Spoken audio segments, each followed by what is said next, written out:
ભારતીય જનતા પાર્ટીના વરિષ્ઠ આગેવાન છે, અમારા બધાના સન્માનીય છે, પરંતુ એમણે જે ગઈકાલે સોશિયલ મીડિયા ઉપર જે એક લેટર વાયરલ કર્યો, આજે ઇન્ટરવ્યૂમાં પણ એમણે જે આક્ષેપો કર્યા એ તમામ આક્ષેપો પાયા વિહોણા છે.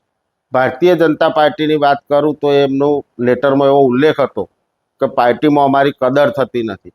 તો ભારતીય જનતા પાર્ટીએ 2007ની અંદર કઠલાલ વિધાનસભામાંથી એમને ઉમેદવાર તરીકે મોકલ્યા હતા. એ જ રીતે 2010ની અંદર બાય ઇલેક્શન આવ્યું તો બાય ઇલેક્શનની અંદર પણ એમને ઉમેદવાર બનાવ્યા. 2012ની અંદર ઇલેક્શન આવ્યું એ વખતે પણ એ જ વિધાનસભા લડ્યા હતા. 2017ની અંદર વિધાનસભાની ચૂંટણી આવી ત્યારે પણ એ લડ્યા હતા. પાર્ટીએ પ્રદેશના ઉપાધ્યક્ષ બનાવ્યા હતા. હમણાં તાજેતરમાં તાલુકા પંચાયતની ચૂંટણી ગઈ તો એમના ભત્રીજાના દીકરાની વાઇફને તાલુકા પંચાયતની ટિકિટ પાર્ટીએ આપીને તાલુકા પંચાયતના સભ્ય તરીકે ચૂંટાઈને આજે તાલુકા પંચાયતની અંદર એ પણ સેવાઓ આપી રહ્યા છે.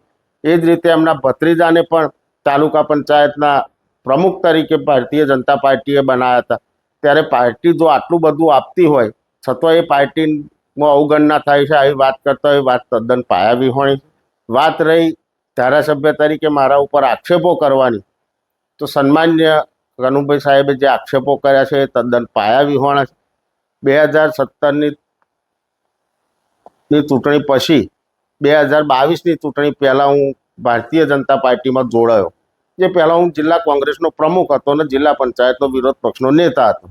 પરંતુ ભારતીય જનતા પાર્ટીમાં જોડાયા પછી પાર્ટીએ મારા ઉપર વિશ્વાસ મૂકીને મને અહીંયાથી આ વિસ્તારમાંથી ઉમેદવાર તરીકે મોકલ્યો. ત્યારે કપડવંજ અને કઠલાલની જનતાએ મારા ઉપર ભરોસો કર્યો, પાર્ટી ઉપર ભરોસો કર્યો. યશસ્વી વડાપ્રધાન મોદી સાહેબના નેતૃત્વ ઉપર ભરોસો કરી અને આ વિસ્તારમાંથી 33,000થી પણ વધુ જંગી લીડથી મને ચૂંટીને આ વિસ્તારનું નેતૃત્વ કરવાની તક આપી છે. ત્યારે પાર્ટીના કાર્યક્રમો હોય, સરકારી પ્રોગ્રામ હોય તો કાયમના માટે એમનું માન સન્માન જળવાય માટે અમે એમને દરેક પ્રોગ્રામની અંદર હાજર રહેવા માટે આમંત્રણ પણ આપતા હોય છે. પરંતુ ખબર નહીં એમને શું આવું મગજમાં આવ્યું તે એમણે આ લેટર વાયરલ કરવો પડ્યો એ તો એમને જ ખબર હોય.